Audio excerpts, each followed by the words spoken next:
చూడు పార్వతి, వృద్ధ బ్రాహ్మణ రూపంలో ఉంటాను, నువ్వు వృద్ధ బ్రాహ్మణిగా మారు. ఇక్కడే ఈ సరోవరంలో ఈ బురదలోని దిగిపోతూ ఉంటాను. అమ్మా అమ్మా ఎవరైనా లాగండి అమ్మా, పెద్దదాన్ని లాగలేకపోతున్నాను, మా ఆయన దిగబడిపోతున్నాను అరు. పరిగెత్తుకొస్తారు. పాపం లేని వాళ్ళు లాగండి అను. ఎవరు పాపం లేదని నన్ను లాగుతాడో చూడు. శిఖరం దిగొస్తున్నారు అందరూ.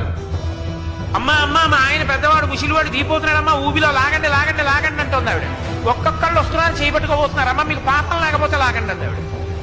అయ్యో లేకపోవడం ఏంటమ్మా, ఎందుకు వచ్చిన కూడా మురిగిపోతాడేమో ముసలాయనలే, ఇంకో కొత్త పాపం ఉంటే విడిపోతాడు. ఒక వేశ్య వచ్చింది కిందకి దిగి.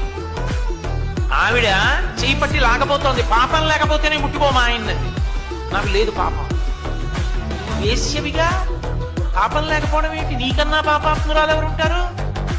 అవునమ్మా, ఇంతకు ముందు ఇక్కడికి రాకముందు పాపాత్మురాల్ని నంది శృంగంలోంచి శ్రీశైల శిఖరం చూశానమ్మా. మోక్షానికి అర్హురాలంటే పాపం లేదు పుణ్యం లేదు నాకు, ఇంకా నాకు పాపం ఏదమ్మా, అందుకు లాగుతానని లాగింది, వెళ్ళిపోయింది మోక్షానికి. అది విశ్వాసం పార్వతి. అది ఉన్నవాడికి ఇస్తానన్నాను, నమ్మకం లేకుండా చూసిన వాడికి ఇస్తానని నేను చెప్పలేదు. ఇస్తానంటే అది నమ్మి చేసిన వాడికి ఇస్తానన్నాను. కాబట్టి నమ్మకం ప్రధానం.